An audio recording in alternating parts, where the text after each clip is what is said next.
Bucket List Life's mission is to help you get off the treadmill, stop Groundhog Days, hack your habits, and live a regret-free life. Because we know life's way too short not to live your bucket list life. So please welcome your host, Trav Bell, the Bucket List Guy.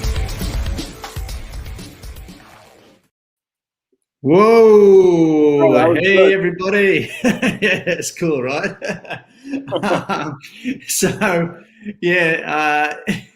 Welcome to another episode of the Bucket List Life podcast with me, your host, Trav Bell, the Bucket List Guy, and I'm here with Eliot Marshall. How are you, buddy? I'm good, man. How are you? I'm inspired, man. I got to step my game up after that. That's. I know. My tech people, they just bought it, and you wait until the end. Yeah, I've got a whole other thing at the end, like to close all this thing out about sharing and commenting and blah blah blah. It's just next level. The production at Bucket List HQ is just like we've upped the game, man. Yeah, you stepped the level up, man. You stepped the level up. I got work to do. I got to call my guys. Let's call you guys. I got to call my guys. Yeah, that's it. Yeah. Let's just hope the stuff in between is good too. Let's hope so. Hey, man, thanks heaps for being on the show. I was on yours. What's the name of your podcast, just straight up? What was it again? The Gospel of Fire. Yeah. The Gospel of Fire. Yeah, the gospel. For me, the fire is the gospel, right? Like, true. You have to step into the fire. And then what comes out of that, the sword that gets forged from that's the gospel. There it is. God, that's heavy. That's heavy to start a podcast with, man. It's got me thinking too much, too early. And now what I want to get into is first question. Yeah. I've got so many questions for you. I'm really excited by this because of what you do and what you've done.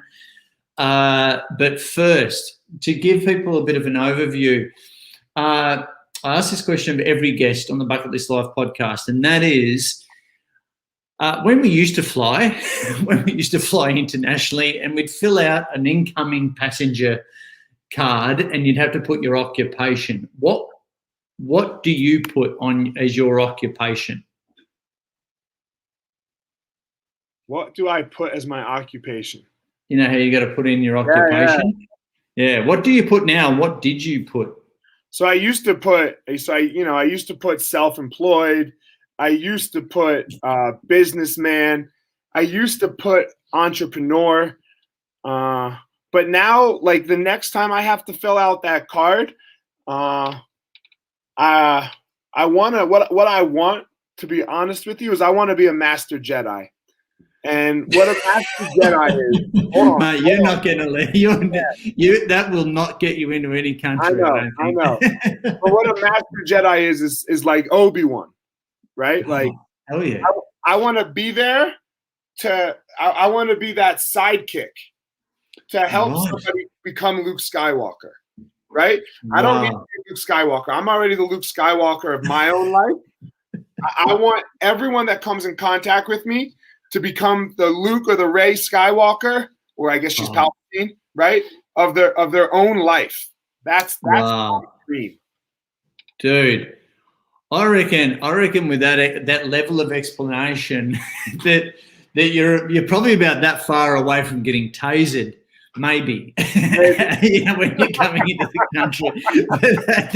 There's like I don't know about you, but I've kind of, we fly everywhere doing what we do, right? And I always have I used to muck around a little bit about, I put, adult film star and just see what the reaction is, because a lot of people don't even look at it. Right. And just hashtag never been an adult film star, ladies and gentlemen. So, but you just put on different things just to see if they're paying attention. And sometimes they do. And then, especially from us Aussies coming into America, where the border protection is just next level. You don't want to be joking around too much with those dudes. I have a crazy border story. So, go. There's somebody with my exact name, Eliot Andrew Marshall, with my exact birthday, that's a multiple time felon. So for a while, every single time I go in and out, I wonder why I'd always get stopped. And then finally, we were coming in. My wife and I, we were coming in on Christmas one time, and there was nobody there, right? So I got to ask the guy. I was like, "Man, why do I keep getting stopped?" And he was like, "This." He's like, "You keep getting stopped because of this." And I was like, "Okay, well, is there any difference between me and him?" And he's like, "Yeah, that dude's 5'7". So then after that, every time when I would see them start to like want to stop me, I'd be like, "Yo, look at the height." Yeah. I know what I'm looking at. I'm like, it's been a minute. It's been a couple times. That's now I'm just going through the Rolodex of, is there any other Travis Bells or Trav Bells out there that have been serial killers in the past 20 years? Right. I don't think I've seen anyone else in the news. I know there's an NFL guy called Travis Bell. There's a couple of other. I'm going to do my research. So that's a really good tip.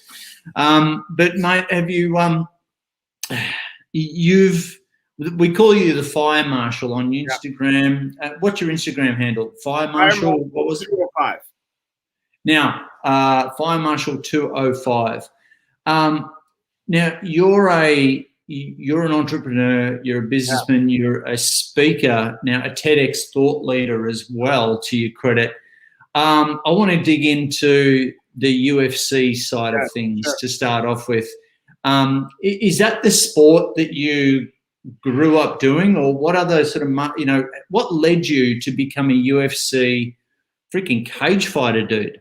Right. So there's a lot to that, I would say. What led me there, right? So what led me there was I have an African-American father, and I have a Jewish mother whose parents survived the Holocaust. So I spent a lot of time with them. So to say that I had an interesting upbringing was maybe an understatement, right? Because my dad grew up during civil rights, right? Like my dad was born in 1948. So when he was an adolescent and a teenager in 1960, right? Like he's 12, 13 years old there, all the way through the 70s until he's 23. That's like the height of civil rights. Oh, my God, yeah. So that's my dad. And then we don't have to talk about the concentration camp survivor piece. No, we don't. So, and, so my mom's white, my dad's black. They're both different. And we grew up in a town where, like, it wasn't really cool to. Where'd you grow up? Where are you now? And where did you grow up? So I grew up in a little town in South Jersey. And, and when I say it wasn't cool, it wasn't just that it wasn't cool, but like in this town, like the quarterback of the football team, everybody knew he was going to be the quarterback because his big brother was, and his uncle was, and his dad was. Like this was the town, right? Yeah.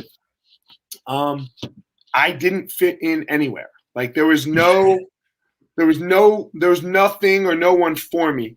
Like the times that are supposed to be fun, walking through the halls, lunchtime when you sit. I was alone. I was just alone. I had one friend. He did not go to my school. And other than that, I had martial arts. I had karate. Did you jump from school to school, or did you, was it just one school? One school, right? One school district. Dude. It was brutal, man. It was brutal, right? Wow. But it was just brutal enough that it forged me, right? Wow. And I had this outlet that was martial arts. This was before jiu-jitsu. This is before the UFC. I started. What martial arts? It was called Korean. It was a Korean karate style called Subakdo Mudokwan. Wow. It was kind of like Taekwondo-ish, right? So I got really good, and I had a home there, right? Like I had my team. I was, I worked there, and I did that all the way through high school, and that's what kind of led me to, I guess I would say, have a little bit of sanity where I mattered. Yeah. That's so important. A sense of belonging. Yeah, that's the only place. And right at the end of that, it was the late 90s. Jiu-jitsu had started to come to America, right? Because did that start in Brazil? Yes. Yeah. And then it kicked off with the UFC, the first UFC in 1993. But there really wasn't a lot of jiu-jitsu in America still. No. So, I started to dabble. I go to college, and I meet my now teacher and now business partner, Amal. But I can remember flying to college, right? I can remember like that plane trip, leaving New Jersey. And I can remember sitting on the plane and just crying, going, man, I get to start again. Like no one knows, right? Ooh. No one knows this other Eliot over here that got made fun of and had no friends. And so I just made this choice to be as outgoing as possible. And I made this choice. That's exciting. I made the choice to tell everyone that I was going to fight in the UFC. You know? And so, hang on, so UFC started at around what time? 93. What year? And you started when? I started karate in 86. Okay, wow. So you were pretty early into UFC then? Well, no, different. Nobody knew what the UFC was in 86. I didn't. No, but later. 99. I was still early. Yeah. So, okay, right, yeah. Right, so I was doing jiu-jitsu in 99 with my then teacher, Amal. And it was just a lucky thing, man. Like, I had no money. He had just opened a school, and I walked in, and I was like, hey, man, can I clean the mats? Can we trade? And he was like, hey, it's your lucky day, man. My cleaner literally just quit an hour ago.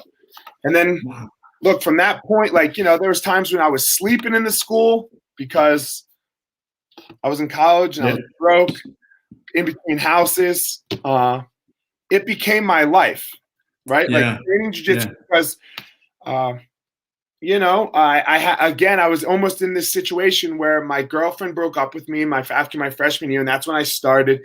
And like I felt like I was losing it all again, like high school. Like I was losing all my friends. I was about to be here, so I just dove all the way into this martial arts jiu-jitsu thing, and I got really good at jiu-jitsu. I got really good at jiu-jitsu.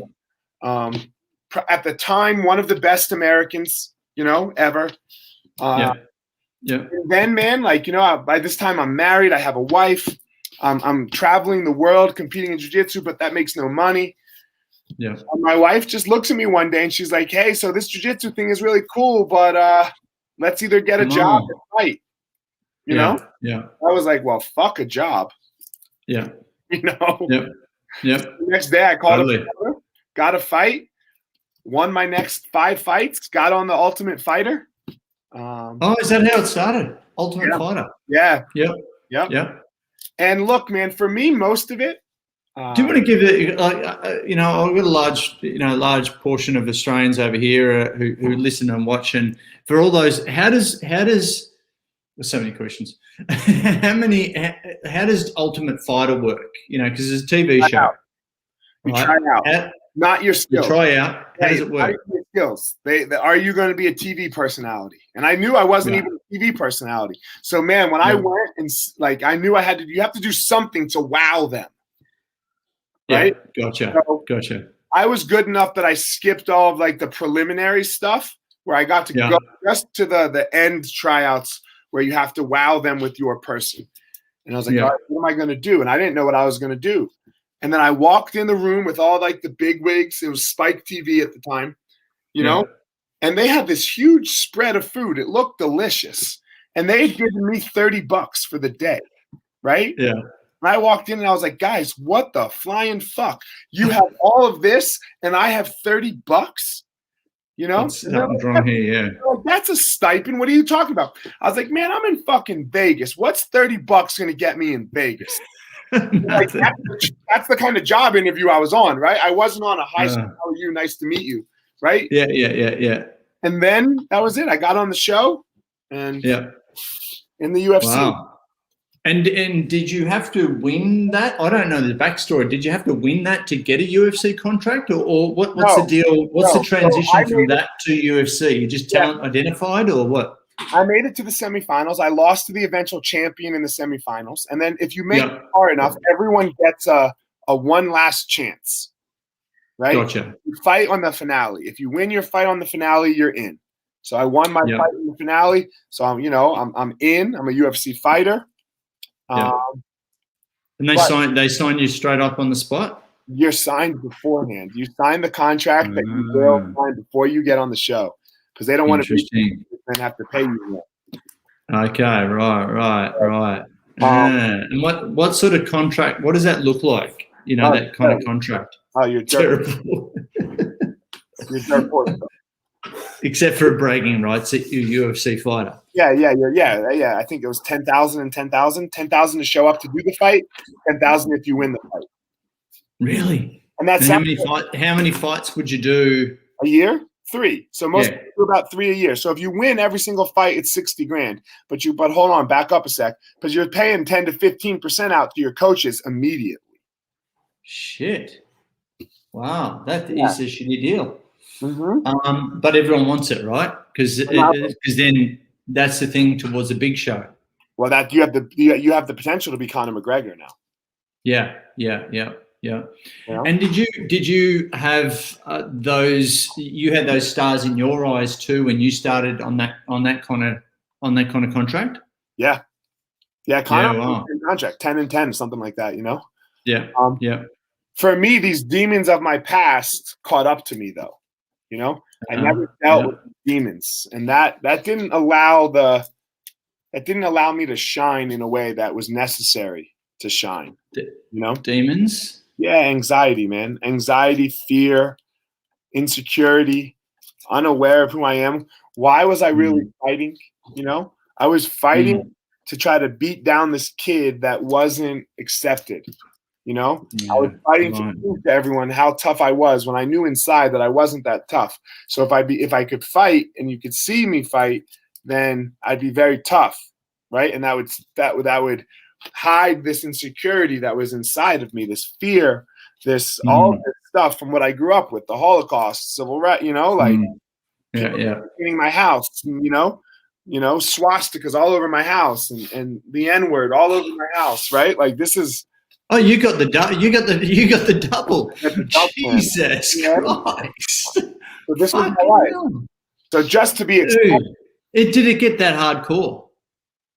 I was never. That's fascinating. Yeah, that was we had to paint the house multiple times. We had to clean the house. You're kidding. Yeah, this was how it went for me.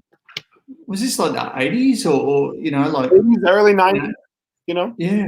Fuck me, really. And you have to understand too. Like I'm dealing with people that grew up that survived the Holocaust, so they're swearing that Hitler's coming again, right? Like they're in their mind, there's no way Hitler's not coming. So I'm being told this as well, right? Like every time I leave my house, Eliot, be careful. Eliot, watch your back. Eliot, around the corner.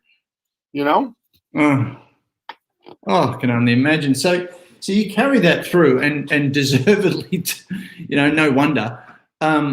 Into an imposter syndrome kind of deal, right? So you got this UFC thing, and you got imposter syndrome, for want of a better description, and feel free to explain it in a different way. And you trip yourself up. I have imposter syndrome now, currently. Yeah, we all do, man. I didn't have imposter syndrome then because I was trying to hide who I was. I was like, okay. I have to hide that dude. That dude that Eliot really is, he's got to stay in the closet. But the problem with the cage is when the cage shuts, you cannot hide him. He doesn't hide. Right? So I wasn't able to shine like I could. And a guy, it doesn't make sense to me though. It's like a guy of like knowing you now and knowing this backstory and knowing what, like UFC under the big lights with all the promotion, all the hype and everything that goes along with it. To someone that enjoys hiding, it's not really, you could have done a million other things, mate, but were you trying to teach yourself a lesson? I don't know, man. Martial arts is what I did, and it just one day I said I was going to be a kid in the UFC, and like people talked to me, and that was the first time that anybody really talked to me when I was a kid. That was, that, and you got the respect through that too, yeah. Yeah. So then I was like, oh, okay, this is how I'll get people to like me. Yeah. I've been talking.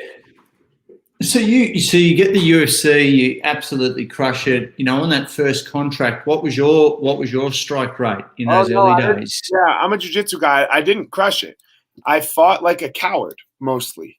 I fought not to lose. I wouldn't take the risk to win. Which you have to do in fighting. And then I got cut from the UFC. And then after Right. that, and then I get released. And then after I get released, I fight my way back. You know, How did you do that? you got to win on the lower levels, just like, Yeah, right. you know? Yeah, yeah. And then, man, I tell this story, and I tell the story in my TED talk, you know, Yeah. of that first fight back where I still hadn't dealt with any of my bullshit. Mm. You know?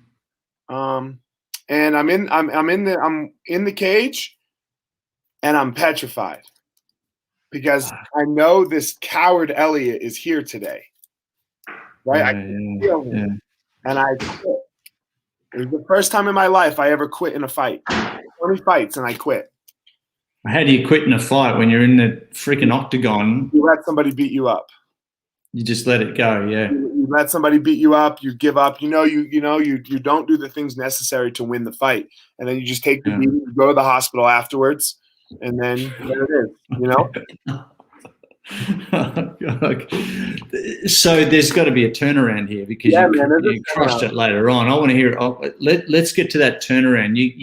How many times did you allow yourself to get punched up before you went, you know what, fuck this. This is a line in the sand, and we're going to play a bigger game from here on. There's a couple turnarounds. The first turnaround is the next fight. Yeah. Because the coward came out in that fight. And I didn't know why he came. And I was really scared that he was going to come again. So getting myself to walk to the arena, right? I was not going to walk, but my wife convinced me to walk. She's like, Eliot, if you just make the walk, you get $30,000. You're here. Just get hit with the first punch, fall down, take the money, and be done. Right? So I was going to walk. So I'm like, okay, that's the plan. My plan was just that. But that's what got me to enter the arena. And I get hit with the first punch. I don't fall down. And I just said, fuck it, let's fight. And man, I can remember after the second round, it's a close fight. And my coach is looking at me and he's like, Fire Marshall, what do you have left? And you know those moments in your life, Trav, when they're very clear and they're like these 15 to 20-second clips that you can remember the feeling. I can recall it right now. Well, that's what that moment was on that stool for me. And I went out there and I destroyed the guy. Broke his arm. He didn't fight for 11 months. But somehow the judges said I lost. So my career's over. Yeah, my career's over. Who did they award it to? They awarded it to him. I don't know how. I don't know what they were watching. But it's okay. It was another great thing that happened to me because I'm out of the UFC again. And I start these schools, you know, like I'm done. And now I retire. And then we become successful. The schools crush. Yeah. But I still haven't dealt with this coward, right? I'm still running away from this coward. And I know it's crazy because you're like, Eliot, what are you talking about, right? Like you fought in a cage, dude. You have 7 schools. You're right. Like. So you've got 7 schools back then. How many schools have you got now? So 7 now, right? 7 now. Yeah. But you're still carrying around this burden. Yeah, right. Interesting. So in 2016, man, in 2016, we go on this amazing vacation. I come home and I just can't sleep. And then, man, this anxiety, bro, I call it the devil. He put the hook in me, and he says, you're going to have to deal with me now. And it was a really, really long 9 months of. How did you, and the question that everyone's got is, how do you deal with something like that when it's so ingrained in unconscious belief systems, et cetera, et cetera? How do you deal with that? 1 foot and 1 step at a time. And the way that I really dealt with it was, I wasn't sleeping. So I could take all the sleeping pills, prescription, and I can stay awake through those things when it's really bad, when the devil's really saying hi. But my wife said to me one day, she said, why don't you just act like you slept? Yeah. Act like you slept. Act like you slept. Just try to fake it today. Right. So just go do the day as if you would have slept. Interesting strategy. So I did. Yep. Yeah. And what I came to literally on that day was, all right, Eliot, let's start to take the focus off of you. Go teach the best class possible. Stop acting like it's the student's privilege to have you teaching them. Yeah. Yes. Right. Yes, you are a jiu-jitsu champion. And that's all true. That can all be true. That doesn't have to not be true. Yeah. Switch your perspective to, it is my privilege that any one human being would actually choose to spend an hour of their day listening to me and trying to learn from me. I love that. Therefore, wow, that's a great gratitude flip, that one. That's great. So therefore, I better show up in the best way possible. So in an honorable way. Yeah. So for this 3 hours, I'm going to fake it. And then when I go home, I can cry and call my friends and panic and pace the house and have panic attacks all night. But for this 3 hours, this is what I'm doing. And that's how I got out. That's I mean, have you identified that as anything to do with ego? Ego? There's an ego flip, they're on, that they're privileged to train with me, and you're flipping it around going, I'm of service here. Yeah. You're the winner. I'm the winner. Look, of this teacher-student relationship, it's me who's gaining.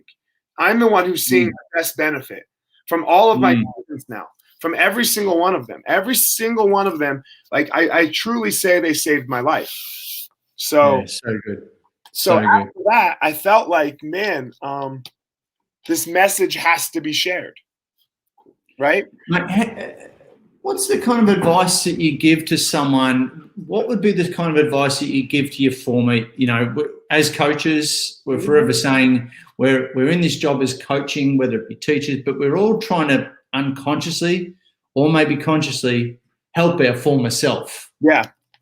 And so you're building champions, you're building people that haven't got this, got what you got, and you want to nip it in the bud before that takes hold, right? Yeah. What would be the advice, the key uniqueness of your advice that you are giving to the former yous, the students, your mentees, the people that you coach?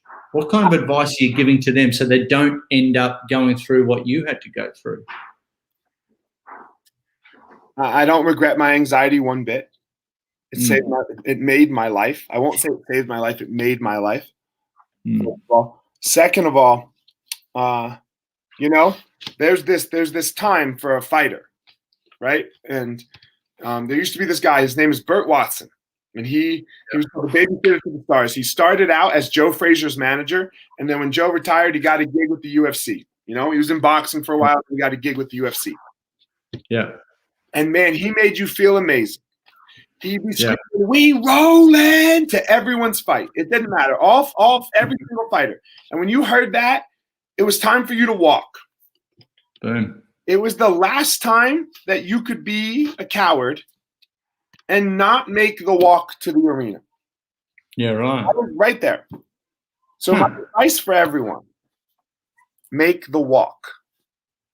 It doesn't have to be to a cage. Mine will never be to a cage again. But we're all looking to find purpose, right? Like that's really like, why am I here? Like, and I know what my purpose is. And once you find it, it becomes simpler life, in my opinion. Yeah, 100%. How to find it? Just walk into the arena. You look, I lost my last fight, right? Like I lost it. Like you go search Eliot Marshall, it says loss. Not in my mind. That was a win. That was a moment when I found my power. That makes me amazing in this world. Yeah. But if I didn't choose to walk and risk it all, my health, my life, my safety, then there's no power. I don't find it. So what do you say to people, like around risk, fear, just showing up? Yeah. What's your advice to people around that? It might all look good on a tattoo or a t-shirt, but at that point of and we've done it through our TED Talks, right? And your TED Talk is amazing, man. And it's like, well, you got to show up. You got to step into it. What's the kind of advice, rather than just a bullshit slogan that you throw away, and like that's not it. Because we've got memes coming at us all day, every day, and people are more than happy to give, to repost someone else's positive quote. That does fuck all, really. It gives you that 1 second of inspiration, and then you're back to where you were in the first place. Hit, and then it goes away. How do you get this shit to last? How can you have that mindset shift where you can step into these fears on an ongoing basis, risk, etc.? So, man, I literally just released. It was interesting that this timing worked out well. I just released a webinar on this, but it's all about mindset. Oh, right. Yeah. And look, it comes down to really just one thing, or three things that we say to ourselves. But really, for me, it's one thing. Who are you? Yeah. Who are you as a human being? And now, a lot of people, when they talk about mindset, they talk, you have to have a positive mindset. I disagree. I think that's total bullshit. You have to have a neutral mindset. So this took me some time figuring out who is Eliot Marshall. Eliot Marshall is a father.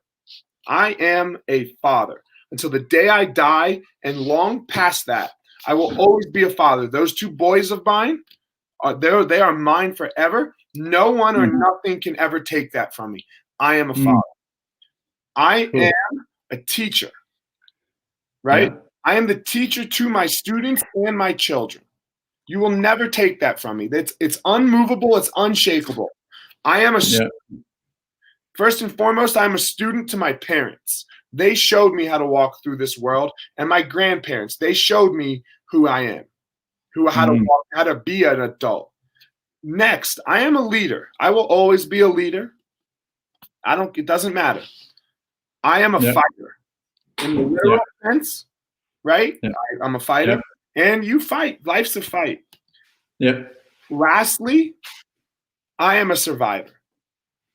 And I hold this one very dear to my heart because of my grandparents. For sure. Yeah. And these things are very neutral. Yep. So it's what I do with my fighters now. Because your ground is going to get shaky. It's gonna have cracks. If you want to go back to the Star Wars thing, I'm a Star Wars guy. In episode 3, Anakin Skywalker and Obi-Wan are fighting, and it's in that lava pit, and it's all over the place. Man, when that's your life, and that's coming for every single one of us. Yeah. If you can't look in the mirror and say who you are, and then after that, after all of those things, I say to myself every single day, I say these things. I say those things, who I am, and then I say, today, I am enough. Now let's go do the things today to make sure that I'll be enough tomorrow. I love this. And what you're really tapping into is like every sentence that you just said was started with I am. I am. These are identity statements, aren't they? Mm-hmm. And have you done any study around these I am statements for yourself, or is that just something that's organically happened for you? Because that's really imprinting on your psyche. I am this, I am that. Do you have any daily practice around imprinting this? Every day I meditate, right? I wake up, I meditate. I thank the universe. I have gratitude time. I thank the universe for all the things that I have in my life, including the problems, that one friend that I talked about at the beginning that I had during high school, he passed away last year. Oh, shit. So I take a second just to be with him for a moment, because I was his friend and he was my friend, and that was all we had at the time. And then I say the 4 agreements, be impeccable with my word, take nothing personally, make no assumptions, And then I don't like always do my best, because best and worst, I'm not really a fan of that word. I like skillful. So I always look for the most skillful action. And then I just say my I ams, Trav. And then after I say my I ams, I say that I am enough. But you know where I got this idea from was I read this book called Trevor Moawad's book. It's called It Takes What It Takes. And it's this idea of neutral thinking. Because a lot of people need to do things. We go, I'm a champion. I'm the best. Well, when things get really rocky, you know you're fucking lying to yourself. You're not the best. 100%. Right? So you have no ground to stand on. That crumbles. So these I am statements that I've made for myself. And look, I have my fighters. I have their I am statements too. You know, I thought you would have. It's good. Paying it forward. I love it. I have a girl that's getting ready to fight in 2 weeks, and we get on the phone, we get on a Zoom every morning. You know, we get on the Zoom every single morning, we talk, and then I make her go do her visualization, and then I make her send me her I ams and what she will do, because we build on top of the I ams. Once you do the I ams, you say, what are you capable of in this world? What are you capable of?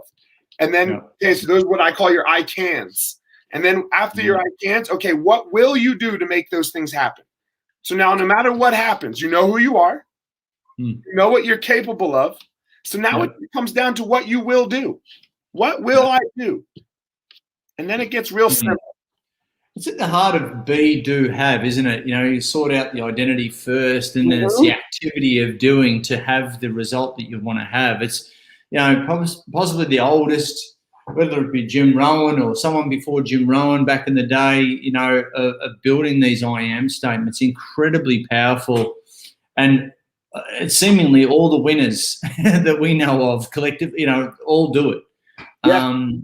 So do you repeat these to yourself on a day-to-day basis at a particular time? Yeah, what was this, a morning thing, afternoon thing? Look, I'll do it when – and I have my fighters do it when it gets hairy, when they get tired. When you know, when you think it's about to crumble, I just simply ask, hey, who are you? And I say, start talking to me. You better start talking to me right now, you know? You better start talking to me right now, because right now you're in this place where you're going to go negative or you're going to stay neutral, you know? Because if we get positive, if we get too positive, bro, we know what happens. It can't last forever. You can't live forever. You got to stay in balance, right? You got to. I feel like I'm in the cage right now, bro, and I feel like that I'm on the fucking stool. So I'm ready. I'm ready to go. Let's go, baby. We're all on the stool, though, Trav. You are in a fight, and if you don't realize it, if you don't think you're in a fight, now look, you're not in a fight against somebody else. Everyone has these insecurities and these demons and these things that we don't really like about ourselves, that we don't really want the world to see. And I just say, no way, man, fuck that. Let them see it all. Let them see it all, and then you know who you are. Yeah. Is this also about being authentic, like more vulnerable than you have been in the past? Man, I had to tell people about this bad side of me. I had to let people see this not so skillful Eliot. You know, when Eliot doesn't do, when I'm not, you know, like, you know, like I said, I have 7 schools. You Google me and like, it goes on forever. Just, you know, about the accomplishments. Well, man, that's not who I am. I'm a soft man. I'm an emotional guy. I need, you know, like I am. I know I am. Yeah.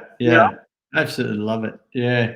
I am a speaker. I am a TEDx thought leader. Yeah. Did you have to spit that one out before you went on stage to do that one? No, man, the TEDx thing was actually pretty simple. Cool.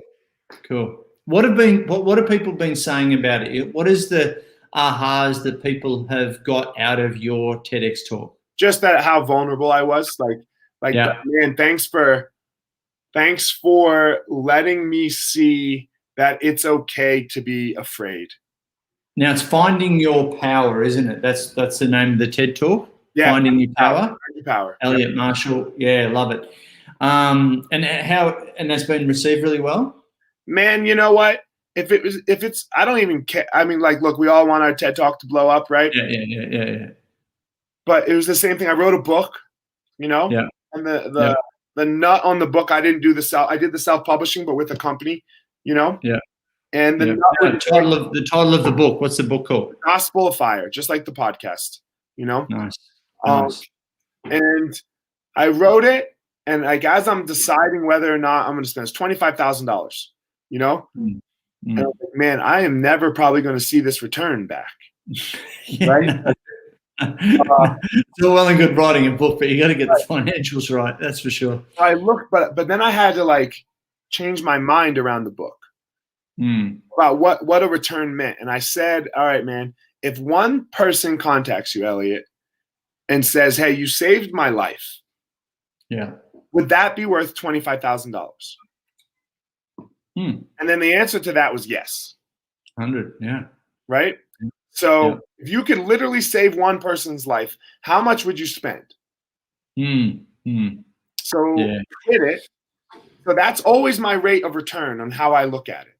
So with the TED Talk, right? Could I do a skillful enough talk and a vulnerable enough talk where somebody was like, yo, dude, all right, I'll keep going. I'll keep going. So that's all. We're done. Going into the future, you got the books, the TED Talks, you got the businesses now, and these are all, do you call them dojos in mixed martial arts? Academies. Sorry. Got to get my language right. And so, you know, like life is about growth. What's next for you? You know, where are you going to risk to get that reward next for you personally and also professionally? Look, I'm super unskillful at this online thing, right? Like about this. Yeah. What's that? Don't worry about it. Yeah. We're all fucking it up as we go. Very unskillful, right? Like grabbing a person's attention, really trying to connect with a person. Because I feel like there's a lot of frauds out there. I just God. Where like they're just, you know, 10 times your revenue, man. Fuck you. Right? Yeah. Like, stop it. You know? I'm not in making anybody more money, right? Yeah. If the message is right, if what you are giving to the world, then sure, people will pay you. I get it. We need money. I am literally interested in being someone's Obi-Wan. Like I said at the beginning, I want you to find your power. I want to be part of the journey. And look, I went and competed with two of my other students over the weekend and the last weekend, you know, and the week before I was with my 7-year-old and he was playing basketball and he loved it and it was really important to him. I love being there for competitive moments when people are trying to be their most skillful. Wow. There you go. Oh, that's an audiogram. That's an audiogram right there. We're cutting that up. That's nice. I don't care. I don't care if it's my 7-year-old or my UFC fighter walking in 2 weeks. Right? Yeah. Wow. I am all the way in the pool with you.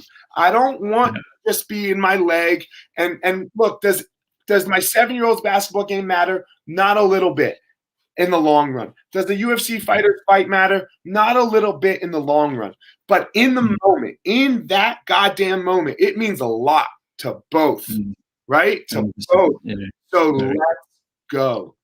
Let's go, baby. I'm in. If you let me in, I'm in. I can't wait until the next one. I'll tell you what I couldn't think of a better wingman to have on the journey. And you know, coach, mentor, been there, done that. Hey, look, what 3 things? Just a turn of a bit of a pivot here.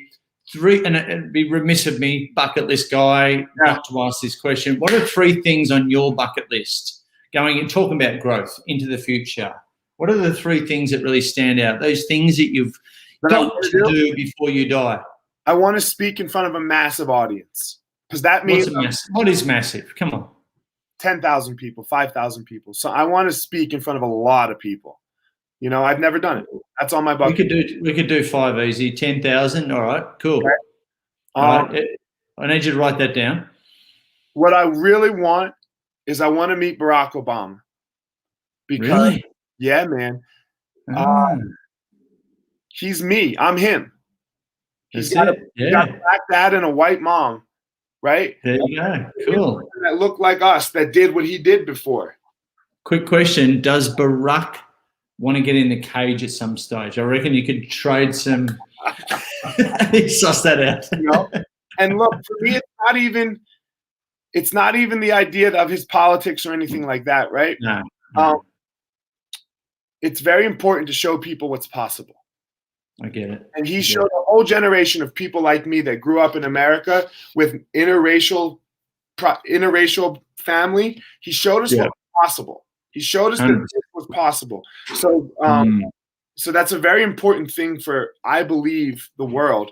So, I want to meet. Third thing. Look, I want, if I'm looking at what it is that I want, like to achieve or do, it's around other people. I want to be there with someone when they achieve the highest goal of their life. Yeah, love it. I'm a little bit disappointed, although I love that goal. A little disappointed you didn't say come to Australia and hang out with you, Trav. But look, you've been here already, though, haven't you? You've been here already. I'll let you know. When COVID ends and we're getting on planes again, I'm sure I'm going to be there again, man. Yeah, in 2030. Yeah. Oh God, the way we're going, I'll tell you. Hey, man, look. Go ahead. Yeah, go.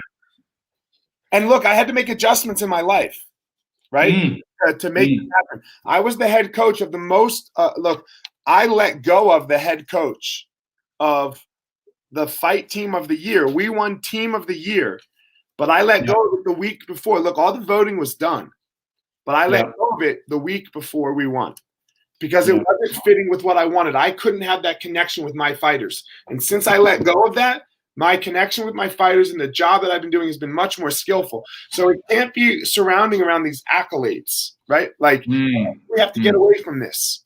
You know, we have to get away from this. We have to be with our person-to-person experience. Hey, this is just a real personal question. Do you reckon Conor can come back or not? No. Do I reckon he can come back? I believe anybody can do anything if they have the power. Look at Tom Brady, bro. Oh, the GOAT. Yeah, I mean, you can't. Yeah, it's true. That's true. But he's the GOAT. Can't argue it. Yeah, 100%. And we've got we've got Netflix over here, and my partner Tracy and I we've just completed Kingdom. Okay. I'm sure you've watched it. Have you watched it over there? Oh my God! It just depicts the whole your whole world. I reckon. I mean, okay. You are the Elvie. You are Elvie. So just lock that in, man. And you're cool. You're calm. You're collected. I think you even talk like him. But I reckon they've got that down pat. They check out Kingdom. This is not a plug for it, but we were just there's some things you watch on like Netflix and streaming, and you're just like, all right, when's the next episode? And you're just like on it. Yeah, like bang. Like 4 seasons just went past in like one weekend kind of thing. We just completely binge watched this thing. It even got to the point where I reckon I could fight too. It's like, dude, it's a Netflix special. Everyone, what Mike Tyson said, everyone's got a plan until they're punched in the face. So anyway, look, man, thanks so much for this talk. I've got one last question. I know you're busy. Imagine, and I'll tell you what, given your goal that you've just said, you've got a stadium full of people. I ask everyone this question. You've got a stadium full of people. Let's say it's beyond 10,000 people in that stadium. And you've got a raised stage at the front, big booming microphone. Who would you choose to be in the audience, and what would you love to say to them? Okay, so first it's going to have to be my parents. My parents have to be there. And I have to say thank you because I don't have this life I have without those two amazing people. Love it. Next, it's got to be my kids for the same reason, but on the flip side of it, you know, with my wife there, because we have to do this as a team. You know, this isn't a one-man show. And then I don't care who it is, but I want that one person. I want that one person who needs to hear something, who needs to meet somebody and look at them and really feel that they can do it. Because that's the most important thing in the world. You can do it. Everyone can do it. So whoever wants to hear that message and how you do it and how you can get to doing it, that's what I want, man. I want that person. I don't care. The 10,000 people, it's really cool, right? It's like a goal. Does that mean, but really I just want one. I don't really want, like I just want one person. And if you're sitting there and you're looking at me and then we go on this journey together, that you can do it. And my mom's there, my dad's there, my wife's there, my kids are there. Yeah. And when I die, you throw my black belt in with me, my jiu-jitsu, my black, I'll be good. Mate, you're an absolute inspiration. I've got a sneaking suspicion that you're going to help more than one person. You already have. You're changing the narrative, and that's what it's all about. And I've got two 14-year-old kids. They do Brazilian jiu-jitsu, mixed martial arts down here. In fact, they went last night to the local academy. I called the Warriors Academy down here in Ocean Grove, here in Melbourne, Australia. And mate, I would, from my heart, I would love my kids to be around you as a dad. To be led by you, to be instructed, to be mentored by you. And I say that, wholeheartedly, mate, because you're an absolute, guy that walks his talk, and I appreciate that. I really do. I don't say that very often to people. Thanks, Chad. I respect that, man. So what I want to know, thank you. And what I want to know is, how can people connect with you? What's the best form? Have you got anything that you want to, how can people hang out with you more, whether it be via books and, what do we got? 205 on Instagram. You'll find everything you need to know about me there. My YouTube channel, Eliot Marshall. I'm rebuilding it, so doesn't have a lot of videos on it right now because I chose to start again a little bit. Yeah, so did I. Eliot Marshall 205, guys. I try to answer every single person. I hope I never get to the point where I'm too big. Like I don't want that. I try to interact with as many people. If you message me, I will answer. Please don't expect it within 5 minutes. I'll do my best, but I will answer you. I will do my best to answer you. Yeah, mate. Thanks so much. Yeah, thanks so much. We'll put all that in the show notes as well, and get it out there. And thanks, hey, guys, if you've loved this episode of the Bucket List Life podcast here with Eliot, then please subscribe, connect with Eliot through his stuff and through the socials as well. Give us your feedback. Leave a review. Subscribe so you pick up the next one as well. Like, love, follow, share, do whatever you got to do. But I think for this particular episode, let's get this to some youth, some younger people that you know. Share it over to them. So I think there's some absolute diamonds in this conversation. So Eliot, thanks so much for being on the Bucket List Life podcast, man. Guys, thanks a lot. Thanks for having me, guys. Make the walk, everybody. Thanks so much for listening to the Bucket List Life podcast with the world's #1 bucket list expert, Trav Bell. For more great content, go to www.thebucketlistguy.com. We'll see you next time.